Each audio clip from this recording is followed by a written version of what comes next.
I mean, I manifest, I see things. I'm a great leader because I listen and I'm empathetic and I feel the entire earth and I feel us as a species, as the human race. I do believe in world peace. No matter what religion you are, what we can agree on is it is always now. But now is the shortest moment of our life.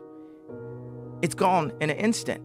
The longest moments of our life are our memories and our imaginations.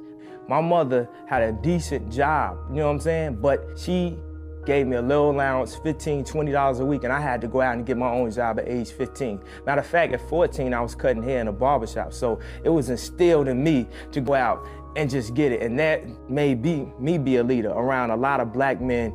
Like even my father, I had two fathers in my life. I had my real father that I was in contact with and my stepfather that stayed there with my mother. And everybody was instilling that responsibility in me that nothing in life is given to you. A lot of times I feel like a lot of people just rapping because it's free. Like I'm gonna use everything that everybody says that I can't do and I'm gonna flip it to the positive. Like I look at everything as a glass half full and half empty. And I feel like 10% of life is what happens to you, 90% is how you react to it. I'm gonna take this opportunity. Like I got some songs, I got some stuff in my heart that the world need to hear. Positive affirmation. Everyone agrees that we are energy, right? Carbon. Yeah. And we have electricity. Everyone knows we have electric currents flowing through our body. Our brain moves at 30 hertz at a time of crisis. When it's in alpha, we're 10 to 12 hertz. When we go to delta, which is sleep mode, we're about 4 hertz and stuff. And this is like a thing this is my yay swag on it. I'm telling people we are the atomic bomb that Tesla was talking about. But in order to be that, we're an atomic bomb of love, right? In order to be that, we have to unprogram and move forward and be a kinetic energy and use positivity and positive thoughts. It's literally that simple. I went from having confidence and arrogance to having faith. And faith is the opposite of fear. And that created this fearless approach that I have. And that's what has made me the fearless leader that I am, that I've like crystallized into the leader that my mom always knew I would be when kids followed me in preschool. Everyone across the globe, no matter what country in the world, whatever continent in the world, all of the moms and dads have something in common. They want the world to be better for their children. We all want the world to be better for the children. And we can show ways that we are not at odds. Think about the world is a giant piano, but we're playing off key.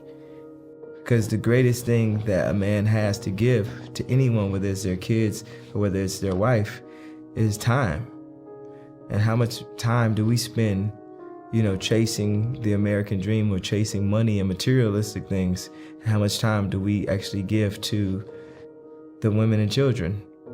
There's a lot of people that make the same thing or more than people with college degrees. And ultimately, it's about being happy, having a happy life, raising your family. I feel like the key to life is family itself. So if you can provide for your family, and this is speaking from a male point of view, and be happy, then that's all you need. It's not about that college degree that everybody says that you're supposed to have. There's so many people with college degrees that are not happy with their life.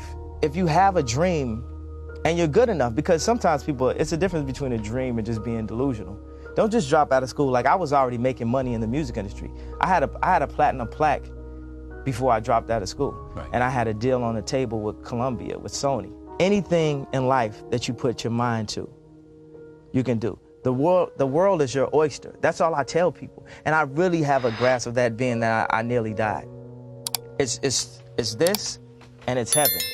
While you're on earth, especially if you're not incarcerated, you got to take advantage of this.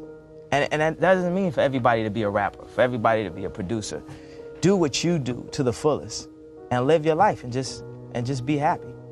I'm ready to go in. It's one of those like jumping in the deep end things. Like if you knew how, difficult certain things were, you might not jump in to be able to receive how rewarding they are on the other end. If you had the opportunity to play this game of life, you need to appreciate every moment. A lot of people don't appreciate their moment until it's past. we have to understand that we're not each other's enemy.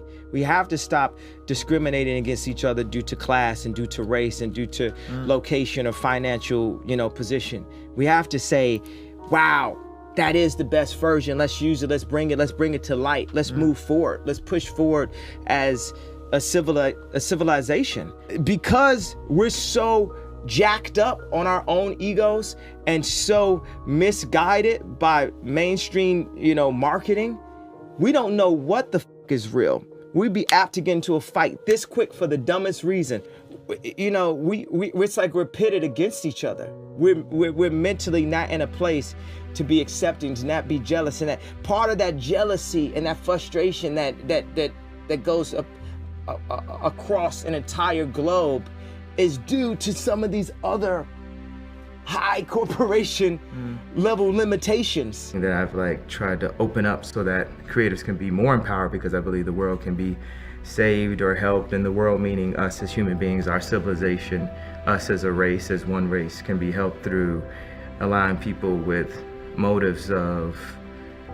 positive motives and who see more colors than just green to help be at least a part of the conversation and be heard and listened to. The whole point, not being heard, be heard and listened to. I kind of like pain. I like the challenge. I like making things harder for myself, because if you can beat the game on the hardest mode possible, then you'll be the best of all time. My life is philanthropy. When I wake up, it's philanthropy. Everything I'm doing is thinking, how can I help others? So if you think about the things I've got the most backlash for it, I was actually trying to help others, maybe in the wrong way, maybe the wrong time, maybe this, blah, blah, but really trying to fight for what I could see or what I thought was the truth. Bravery is not not having fear, it's overcoming the fear. So I feel like I'm a bit similar to Braveheart of creativity. I want to teach the creatives to fight for their ideas, because so many times creatives are, you picture them being in the back of the corner, somebody snatching their sketch out and kicking it down or something, or you got this perception of the creatives. And San Fran is one of the great places to express how creative, or you got this perception of the creatives. And San Fran is one of the great places to express how creativity could then become the center of the world. Rap is just a chamber of my thoughts. It's something that I really wanted to express as a modern day, poet. Because, if I had lived in a past lifetime, maybe I would have been a playwright or something. But in this lifetime, to be the most relevant is to be a rock star. Right. You know what I'm saying? And you can express, at the highest level there. And for me, I came from, art school and everything. I would, draw out all these ideas and all these concepts. And the more and more I get to create, the younger and younger and younger I feel. So, when I did Glow in the Dark, I felt young. I felt like I was 5 years old.